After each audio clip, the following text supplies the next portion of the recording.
Meet Rhino, our unmanned ground vehicle complete with a tracked propulsion system capable of traversing rough and uneven terrain.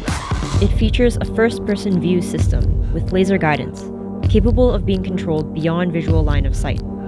It was built to retrieve a simulated medical package from a depot, return to our high-speed UAV Condor, and deliver it to a medical clinic in a remote community.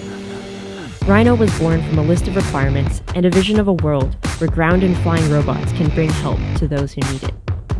The goal of Payload is simple: build a competition-ready, missionized robot from the ground up. Each year we design new payload systems to meet the changing objectives of competition. But by the end of the day, we have a very specific goal in mind and a very tangible way to see our progress as we learn and build something new. As members of the Payload team, we can make an impact regardless of background or experience.